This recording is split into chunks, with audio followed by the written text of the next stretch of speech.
Hi, everybody. Welcome to Impossible Dreams. I'm Aaron Lazar.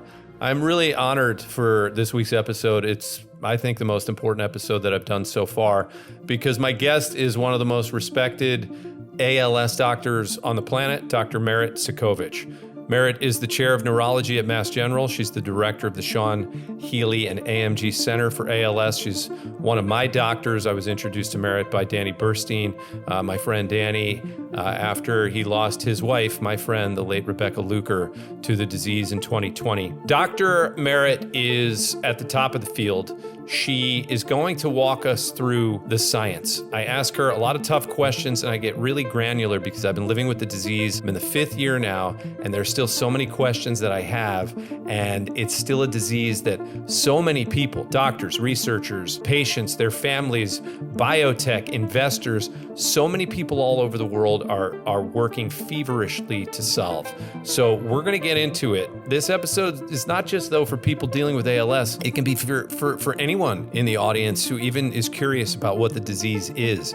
As we like to say, my friend Sherry Strahl at the ALS Network says ALS is not just a patient and family problem. It's an everybody problem. And I could not agree more, because to change the narrative on this disease, to flip the script from a bleak and hopeless terminal diagnosis to a disease that is not only survivable, but something that we can cure, we've got to do it together.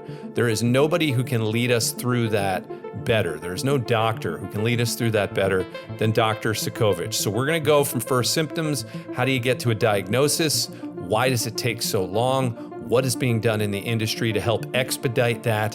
Where is the money coming from as far as drugs, development, therapies? And what does Dr. Merit think about this disease being curable?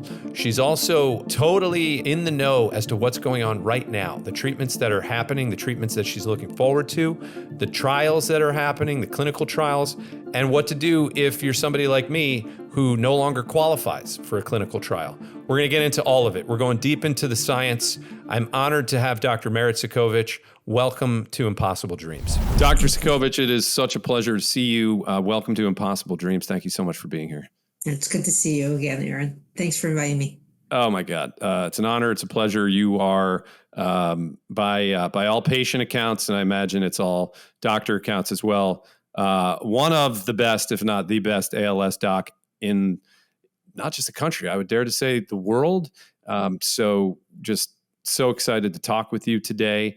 Going to break the ice real fast with a question totally lined up with this podcast. Do you think that curing ALS is possible? Actually, I'm going to rephrase that. Do you think curing ALS is impossible? No, I don't think it's impossible. I absolutely think it's possible. And the more people thinking about it and studying it, the faster that's going to happen. So when you were you a chemical engineer at MIT? I was, yeah, for undergrad. I did that. Where did the impossible dream of becoming the greatest ALS doctor in the world, how did you end up where you are, and what were some of the hardest challenges that you had to face getting there? I always wanted to do research when I went into chemical engineering. There wasn't biomedical engineering back then. If you wanted to do engineering for medicine, you did chemical engineering. So I always had that interest. I felt I got the ALS bug really when I was a resident at Mass General. My mentor, Dr. Brown, had just found the first gene that causes one of the genetic forms of ALS. This was in 1993. Everyone thought the cure was around the corner. We finally had a breakthrough in understanding some part of this disease, and I wanted to go on that bandwagon. Was that SOD1? Yeah, that was SOD1 in 1993. So then you went to Harvard and worked your way to becoming an ALS top doc. Yeah, when I wanted to study ALS, I wanted to do work with people in clinical trials, and again in the 90s, nobody was really doing that in neurology, not just ALS, but people were really in the lab, but people weren't thinking about human research or trials. So this infectious disease guy, Bob Rubin, he told me that he would mentor me because they do a lot of trials in infectious disease, but I had to go and learn some basics. So I went to the Harvard School of Public Health to learn like statistics and clinical trial design and epidemiology so that I could actually know how to run trials and design them. Yeah, just learn a few basics at Harvard, just getting the basics down. Plus the basics. Yes. Where do you think we are? Just to jump into that for a second, where do you think we are now with regards to patient care and patient focus with neurological diseases like ALS versus it sounds like there was nothing? And where do you think there's still room to go? I think the brain science right now is the frontier for really developing treatments for all these 600 plus diseases that have nothing. This is really our era. But in the 90s, we had very little. We had the science starting, but nothing for patients.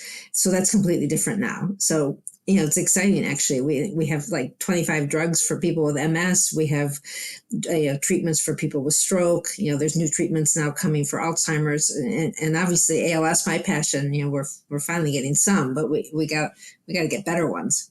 So this is the time, I think. So can you? I just want to kind of walk through the ALS basics because despite I've been living with this now for 4.25 years. And despite all that time, I continually find myself either fielding questions from people that reach out or hearing conversations between doctors and patients online or being asked questions by doctors myself that I go, how did I not know that? And is that actually true? Does the medical community agree on that?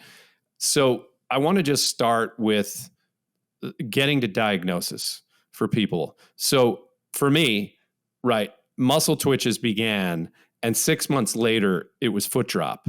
I was in Los Angeles. I started seeing neurologists. I got an early EMG. They told me I had benign fasciculation cramp syndrome and told me it would not and could not turn into ALS. By the time the foot drop started, I was able to finally get in to see an ALS specialist out here in LA at Cedars and was told it was likely I had ALS. So can you explain what that process is and why it's so not only intimidating, but challenging from a medical perspective to get to diagnosis? I'll first say that your journey, the journey you just described, is unfortunately very common. It takes like a year on average from the time someone has a first symptom to when they're actually diagnosed, and that's in the U.S., Canada, all over the world. And people see 3 or 4 doctors before they get to someone that actually says this is probably ALS. So it's hard for a couple of reasons. One is it's a rare illness, so a lot of physicians haven't seen it in their lifetime. Neurologists have seen it, but like primary care or orthopedic or ear, nose, and throat, kind of the places where sometimes patients go, they might have never seen anybody with it. So that's one thing. The other is that we don't have a diagnostic test. Like when you, for high cholesterol, you have a blood test that tells you you have it, or if you have heart problems, you have imaging tests. We don't have anything like that really in ALS. We only have tests that rule out other things, so it can take time to go through those diagnostic tests. But my goal, my hope for the field is that we get that down to 3 months or less. I mean, we're seeing that treatments work better the earlier you start them. Plus, just the stress of that journey of not knowing what you have. We want to get rid of that too. Well, let's break that down for a second. Upon first muscle twitch for me in my legs, even as an athlete, in great shape at the time, I knew something was different about these twitches. It just didn't look right. I Googled muscle twitches. ALS came up immediately. So it's not that I didn't know. I didn't know for sure, but I couldn't get in to see somebody like you without a doctor referral. And the first 1, 2, 3 neurologists that I saw said it was not ALS, and those are neurologists. And that's because an EMG revealed that my muscles were fine at the time. I guess the denervation or whatever hadn't started. to be trackable by the needles in the muscles. And two, I was super strong. So physically, these guys are looking at my hands. The way my hands look now, you'd go, okay, the guy has ALS. You know what I mean? Jordan, hold my hand up for a second. You know what I mean? Just eating away, right? The muscles eating away. And that wasn't happening 5 years ago when I first started. You know what I mean? So what were they looking for in my hand? I guess fast movers maybe. So I'm a little like, okay, how do we speed up the process of getting people who think they might have it to the people who can really tell you whether you might have it or not? Because that seems like there's a big roadblock there. Yeah, I agree with you. And, sometimes it can be hard at the beginning if somebody has the twitches, the cramps, but their EMG, this electrophysiology test, is normal. That you don't meet the clinical criteria of having ALS, but I think someone should be still worried about it, right? And thinking about it and doing other testing. The hand thing, there's something called the split hand sign in ALS, where the muscle here that you were showing right there between your thumb and your second finger, that's often one of the first ones to get weak, or the one on the side here. So that's probably what they were looking for. But if someone starts in the foot, their hands are going to be fine. I think we need either a blood test or another image test or something that goes with the twitching and cramps to say this is probably ALS. And we're getting closer to that. So there's this blood test neurofilament that is elevated in people with ALS.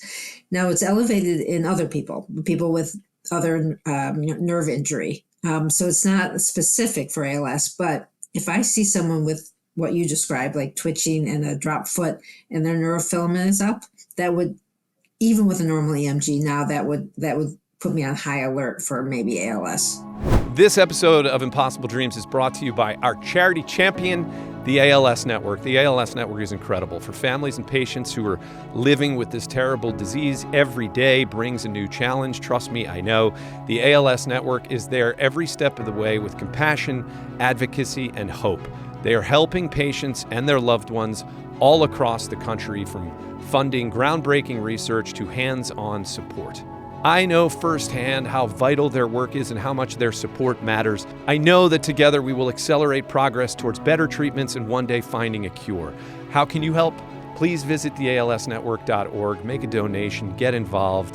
Your support really does matter. It brings us all one step closer to ending ALS. Thank you so much. So interesting to now get into like the patient to patient. It's different in everybody, because my first question would be the treatments for ALS, before you know whether it's genetic or not. I mean, first of all, is it an insurance problem that if you suspect it could be ALS, even if your neurologist, like my first three ones, were like, no, it's definitely not, don't worry about it. And they were wrong. And one of them was at, a major hospital. Even if I suspected it as a patient, shouldn't I be able to go get the few treatments that are available without, is insurance was never covering the methylcobalamin injections that probably helped me for the first year and a half, right? What treatments are there in addition to then also just get the genetic blood test very quickly? Like, why does that take so long? To know whether you have the genetic, one of the genes, of which now there are ASOs helping people reverse progression. Can't we just get patients on some of that stuff, even if we're not sure? We're paying out of pocket for that stuff anyway. So you bring up a couple of really good points. So one is about getting genetic testing. So now the good news in the United States, it's free. So it's covered by probably the companies that are making the gene therapies. They don't get results, but they want everybody tested so we can find people that might benefit from the treatments. But not all the neurologists in this country know that, right? The ALS clinics know it's free. And you can do it the same day you first see someone, you get results in 3 weeks. So it's changed a bit from when you were first going through the Quick diagnostic question journey. there. Is it long read or short read, and does that matter?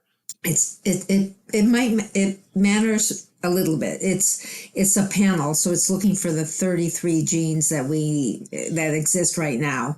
But in someone, like if I see someone with maybe a family history or a young person and their gene panel is negative, then I can go and do what you talked about, do a whole genome sequencing and look more deeply.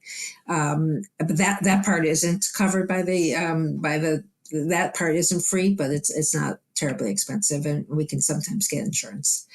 But back to the early diagnostics, there's two initiatives just to share. One is by the ALS Association called Think ALS, where they're trying to get out to primary care doctor, primary neurologist, or general neurologist and say, these are the red flags of ALS. If you see tongue twitching in the tongue, if you see a weak, painless hand or foot, think ALS. It might not be ALS, but at least think about it and get people to the right specialist. And that could be a neuromuscular doctor or an ALS doctor.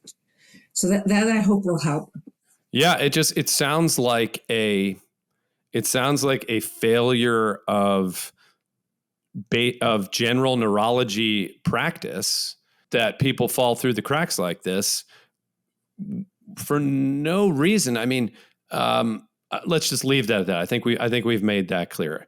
Going back quickly to the diagnostics, blood test or whatever. A couple questions for you. Linus Bio put out press on a hair analysis that I think Hopkins was involved with. I don't know that they're there yet, but it said that it was promising. This was news over the last month. Do you know anything about that? And is that promising? I actually don't know about that. So, but I'm going to look it up now. But I like the idea in general of looking at other, fluids or hair or other parts of the body to get a clue.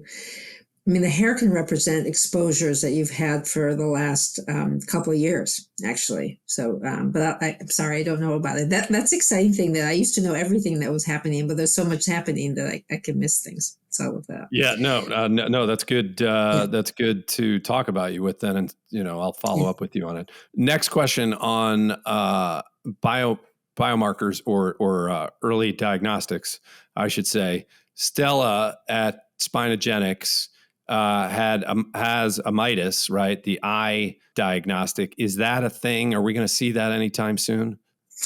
I'm excited about the work that she's doing. It's a different company that she has to look at the retina, the back of the eye, to see if you can pick up the protein aggregation that we see in people with ALS, this protein TDP-43. It could be. I mean, she has to do the study in people to see if it picks up early changes. But that you're going right in the right direction. We need something other than the exam and time.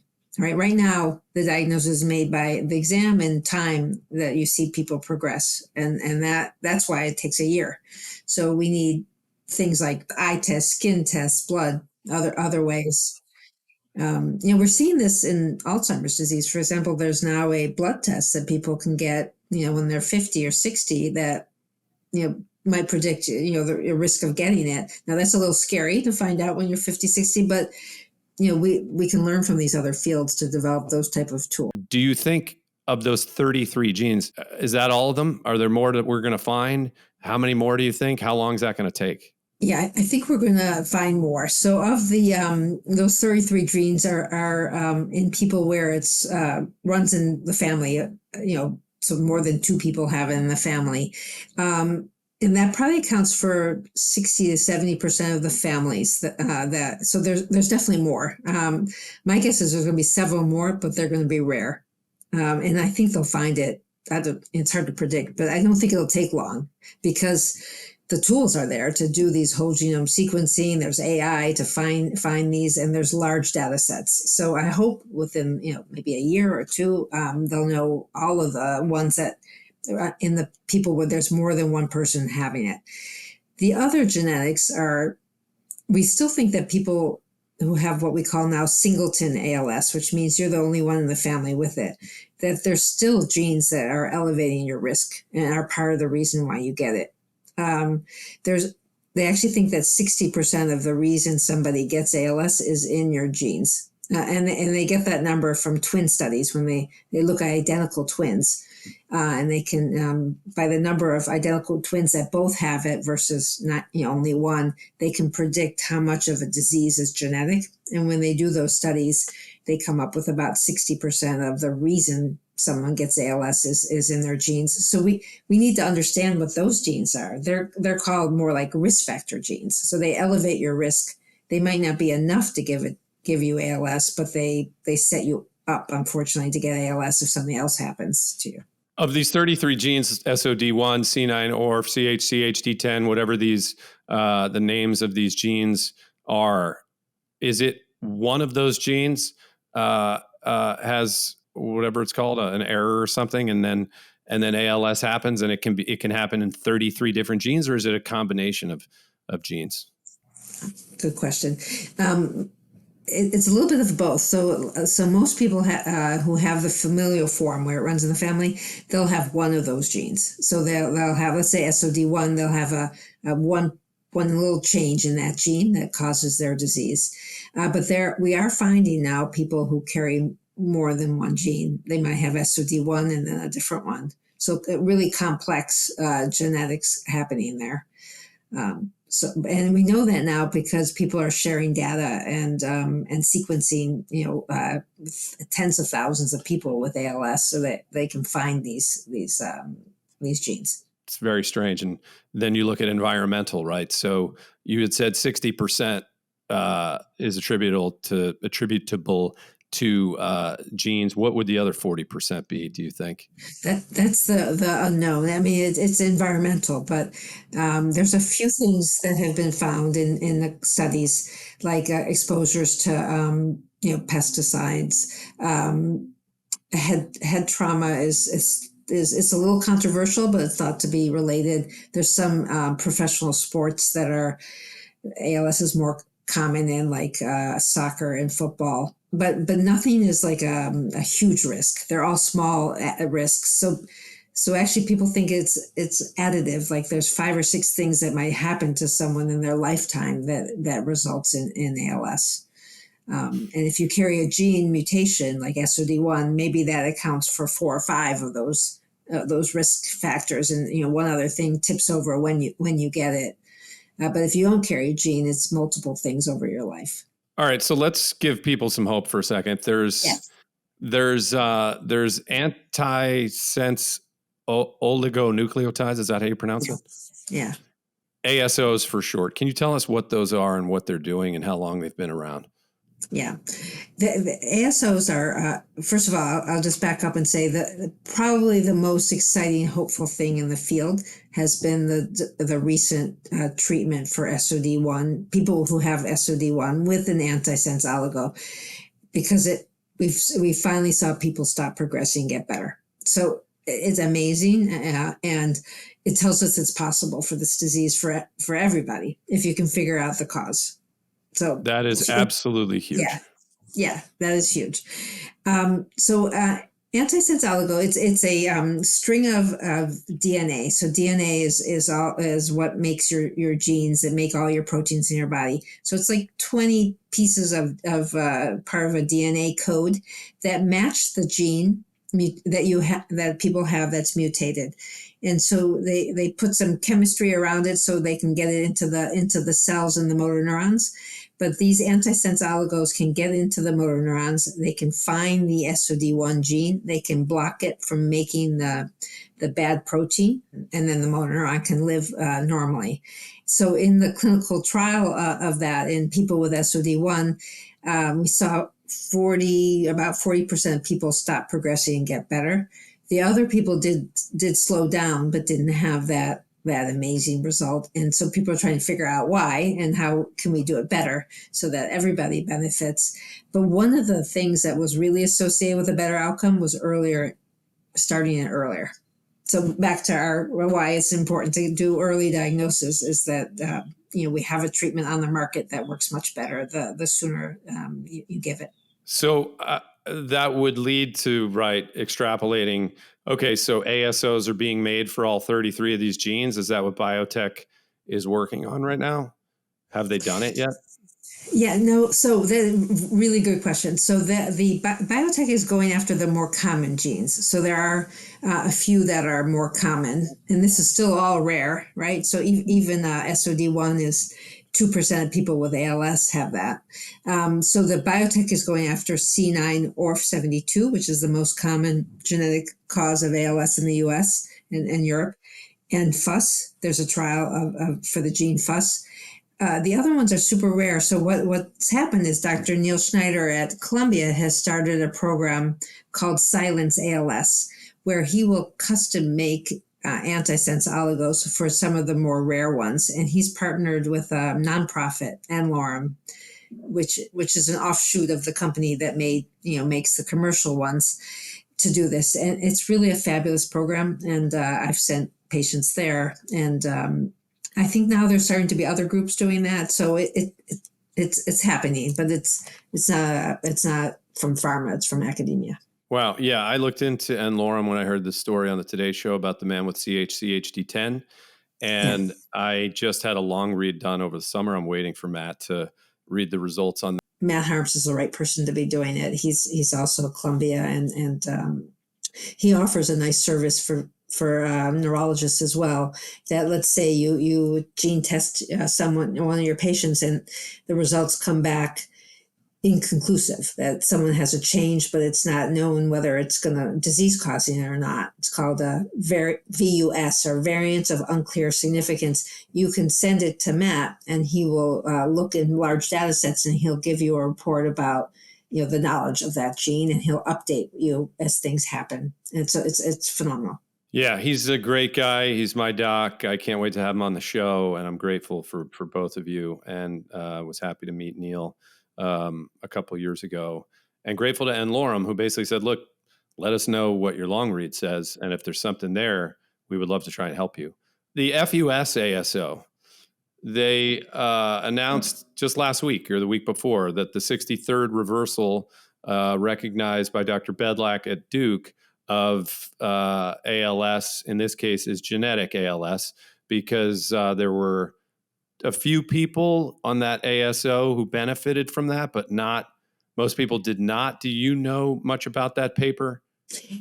I know in Neil's work where he treated he made an ASO with N-Lorem and treated, I think, up to 10 people before they decided to do a full global clinical trial. And it took a while for some of the people to have the benefit of both lowering this marker of neurofilament and clinical improvement.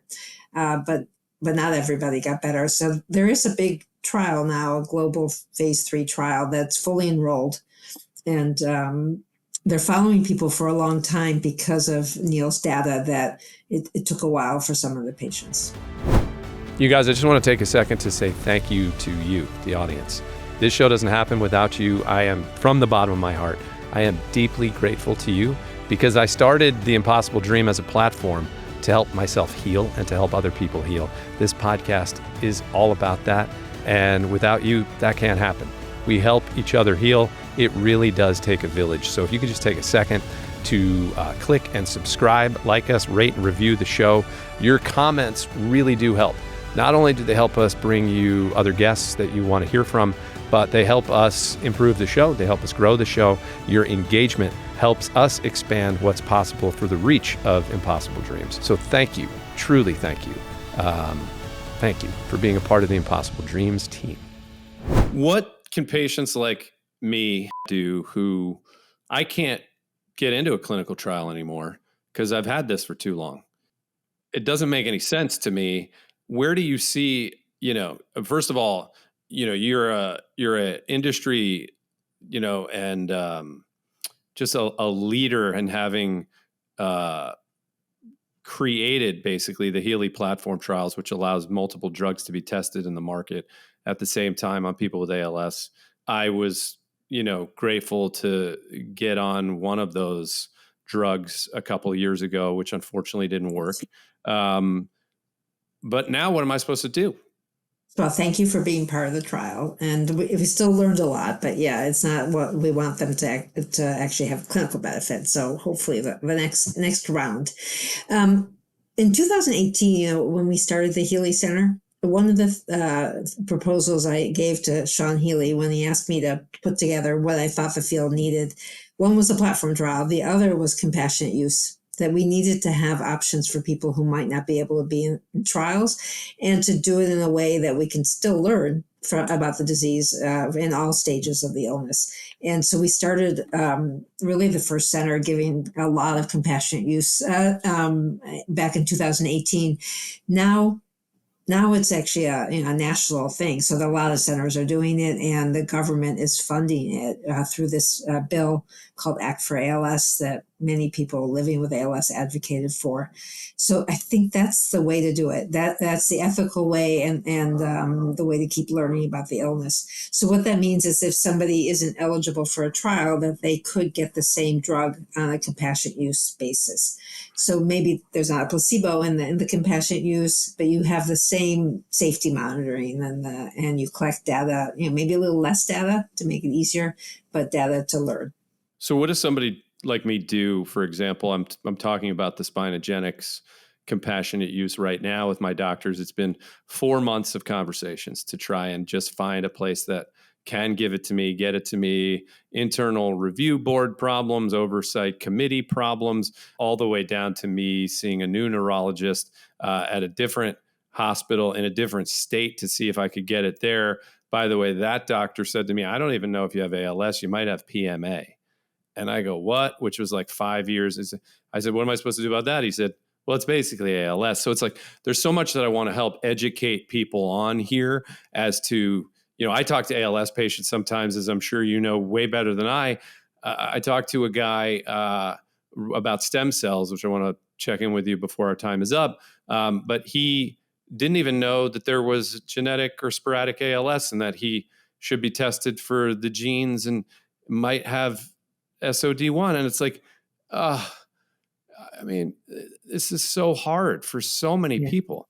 And I'm just sort of grateful to connect with you about this and go, what can we do here? Even just talking about it helps. Yeah. But why does compassionate use take so long, or is that just varies drug to drug? And how can I advocate for myself while trying to help other people? How can I do that better and faster? I think it varies drug by drug and probably center by center. So I'll just say we were blessed to have an endowed center. So we have teams and staff that can just push, and we don't, so we can always be fast. Not every center has that. So we're trying actually through our Neil's organization, which is this trial network of 150 centers in the US. We're trying to actually help them fundraise locally so that we can have these centers of excellence where they can do things fast. So, for example, Les Turner is supporting Northwestern to be one of these, and Never Surrender in Minnesota is supporting the University of Minnesota. There are what we want in the long run is that the government does this, right? So the government has set up clinical trial centers of excellence for other diseases like pediatric cancer, where your sites are funded and they can get things fast. We need something like that for ALS. It was actually the number one thing that came out of a National Academy of Medicine review of ALS. It said, fund these trial centers so they can provide access faster. So, well, that'd be great. I have a very strong relationship with the ALS network, and that maybe I can get them to help Cedars get it going faster. Cedars is Cedars. It's Cedars. It's like, come on, guys. And they're also at, very well respected for the stem cell research that they're doing. Let's talk about stem cells for a few minutes. So sure.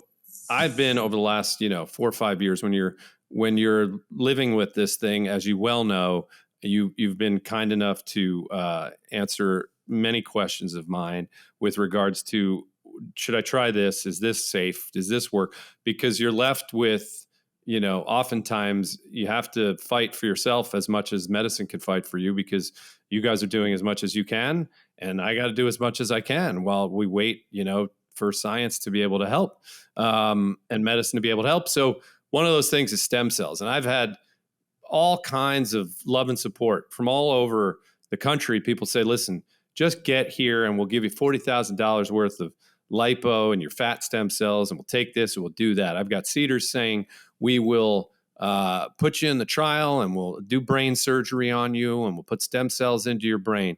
I've had, mesenchymal stem cells, which I think you might have even published a paper on a number of years ago. On and on and on. I don't really understand even how to put it all under one umbrella to simplify this for people watching and listening to our conversation. But I guess my first question would be, where do you think we are with stem cells? And are you directing anybody to stem cells anywhere? Because the tough thing with Cedars is they say, well, do this trial. And they say, well, does it work? No, not yet. Most people are dying. I'm like, well, I'm not going to get brain surgery to then maybe die. Where are we headed there? Yeah, I think I'll start by saying that if I looked at the whole field of ALS and therapeutics right now and what's coming in the pipeline, I would not put stem cells at the top of that list. Probably somewhere in the middle. So they're worth trying, but there's probably even more exciting things in the pipeline, which we can talk about. But as far as stem cells, one, I think people need to know that there's many different types. And the goals of them are a little different. So the mesenchymal stem cells, those are cells from your bone marrow. They usually become your red or white cells, but they've been used in a couple trials in ALS as a way to deliver proteins that help your motor neurons survive a little better and block inflammation. But there's been 2 large phase 3 trials, one by Brainstorm, a company from Israel, and one CoreStem, a company in South Korea, where they've injected these cells in the spinal fluid of people with ALS. Both trials, when they looked at everybody, were negative. It didn't show benefit, but they both showed a possible benefit in subsets of people. Which subsets? So in Brainstorm, it was kind of earlier, people earlier in the illness whose function was greater using the scale we have. So the ALS functional range scale 35 or more. In the CoreStem, it was actually better in people who had a slower course. So what that brings up is sometimes when we take kind of a heterogeneous group of participants, we can miss maybe some subsets of people. And it's very hard then to do the next study. I mean, we want to do the natural thing is that, okay, let's do another study in those subgroups. But for companies to raise funds for that, these are expensive trials. It's difficult. So we have to do better at the beginning. And we have a new project actually called ALS My Match to try to understand the subsets of people in the earlier, before those big expensive phase 3 trials.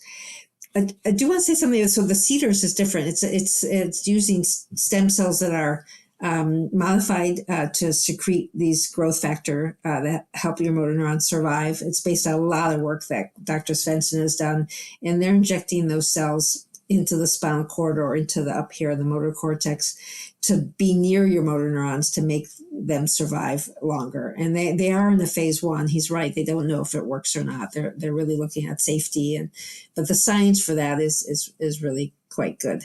It's just that it's a brain surgery, like you said, and it takes time. All right. So let's talk about some of the things that, when we talk about impossible dreams, right? You are, leading the charge here to make ending ALS possible, to make it possible. What are you excited about moving forward? What's happening at the moment that you might be able to share with us that can, get us fired up, give us hope, and looking forward to, how science and medicine are helping patients? Yeah. I'm excited about a couple new therapies that are in the pipeline that are closer, I think, to the basic biology of the illness. So just going back to the, why we were excited about the gene therapy for SOD1 is that it was actually blocking the cause of the illness, and then we saw huge effects. Now, for people without the genes, we know that they all have this problem with this protein TDP-43. It's in the wrong part of the cell and it's aggregated. And when that happens, all sorts of other proteins are made incorrectly. So we have never had a drug that really targeted that biology. And there's a few of them now coming. And they're all going to be in phase 1. But Lilly just started a trial in Canada with an antisense oligo that approaches something called UNC13A. And this is for all forms of ALS. So you can use the gene therapy technology for all forms as well. And when you tackle that UNC13A, you can improve the TDP-43 biology. So that's exciting. There's 2 other companies, at least that I know of, also with programs on UNC13A. Trace is one of them that's been public. So that those seem really exciting. And then there's a company, Vectory, in Netherlands, that has an antibody that can recognize misfolded TDP-43, and they use gene therapy to deliver that antibody to the motor neurons, and they're planning a phase 1, hopefully later this year or 2026, depending on regulatory approvals. But finally, we're getting a couple therapies that are, I think, more upstream on the biology. There's also an Australian company, Celosia, this is all public, that has a gene therapy targeting TDP-43 that is for sporadic ALS or singleton. So that just tells me that we're in a new phase, right, where we're getting closer to the biology. Obviously, I don't know if it works, but those are exciting. And along the way, people are trying to develop fluid or imaging biomarkers of TDP-43 so we can actually see that we're hitting the target. And again, we see in other diseases that when you have those type of tools, everything moves much faster. And then I mentioned this Healy ALS Mind Match program. So there, what we found with the platform trial and other trials is that, when we're done with the trial, we're kind of like, okay, did the drug not work in everybody, or were there subsets of people? And even with the trials you were in with both Denali and Calico, we did see some positive effects on strength. You don't want to be at phase 3 and having those questions. You want to know that much earlier. So the Europeans have a phase 2A program called Experts ALS or Experts MND. They call it MND there. We have this Healy ALS Mind Match, but they're both trying to, earlier in the development, pick the best drugs for the best patients and really do this kind of precision neurotherapeutics, which has never really been done in ALS. And I think that's going to de-risk drugs and make sure that the drugs that go into these big phase 3s are more likely to work. So we're just launching ours. So we made it a competition for companies to be part of it. So 11 applied. We've picked 5. We're going to announce those 5 soon. But we're getting ready to start those trials. And they'll be small, like 30, 40 patients. We'll try to also do the compassionate use option for them as well. So sorry, how does it work? How is it different from Healy? So it's earlier in development. So they're new drugs, and and then we match people to the right drug for them. So we screen people with every biomarker we have, and that might be making their motor neurons from their blood and screening the drug in there, or doing an imaging test of inflammation or a blood test of inflammation. And then we match them to a drug that makes sense for their biology. So, for example, if we have a drug that works on inflammation, we would use this imaging of the brain called it's a PET imaging, where we can see if people have a lot of inflammation. If they do, then that's the right drug for them. If they don't, that's not the right drug for them. We have another one maybe on T regulatory cells, another part of the immune system. We can test people's T regulatory cells in the dish. And if they're normal, that's not the drug for them. But if they're abnormal, then we would put them in that study. So more focus at the beginning of making sure it makes sense for the person. That's drug. Very cool. But I can't get in that. Never been done in ALS. So. But that's not so. I can only get involved with compassionate use, which means once you would just try and pick one of those 5 for your compassionate use patients. And Are any of those UNC13 related? Any of these drugs? Not yet. No, no. And those are going, because ours is a little later. Ours is at phase 2A. The phases of trials, like phase 1 is, the first time in human, and you're really looking at safety and dose. And sometimes that's in healthy controls. Sometimes it's in people with the illness. The UNC13, the Lilly one, is in people with ALS. Then there's like the next step, 2A, like does it actually have hit its target, and what's the right dose, the right population? That's where the Healy ALS MyMatch program is. So Lilly, or this UNC13, has to do their phase 1 first, which they're doing. They just started in Canada. Now, in the past, for compassionate use, people used to wait until a drug was in phase 3, the last stage, before they offered it. But that's not true anymore. So the Spinogenics, for example, that you mentioned before, they've done a small study in Australia, and they're planning their phase 2-3, but they're offering the Spinogenics EAP before they have the efficacy data. And same with Rapa. Rapa is another company that has a cell therapy for inflammation, and they're offering a compassionate use now before phase 2-3. So I don't think you have to wait. I think it's really about having centers all over the U.S. that do this, so that people don't have to travel far for EAP. Dr. Mary, you're awesome. And I am so happy that I got to see you and talk with you again. I have one last question for you before I let you go. What do you tell your patients now? What advice do you have to help this be, what am I trying to ask? I don't want. I want to be sensitive to everybody that has this disease, because it's just terrible.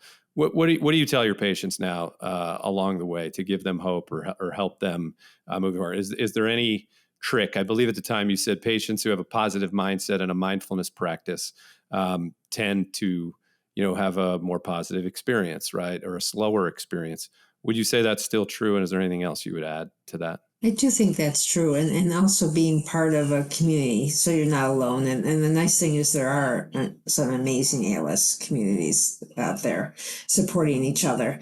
I think paying attention to your well-being, your health, your nutrition, your physical exercise is all good, keeps you functioning as well as possible. And then being part of research. There's so much going on in this field, and so make sure you're at a center that knows what's going on and it's sharing that information with you. I know that came up a couple of times, and then not to give up hope, because we don't know when the huge treatment's going to come. I mean, we didn't expect the SOD1 to be as amazing as it was. I mean, it can happen, and so not to give up hope.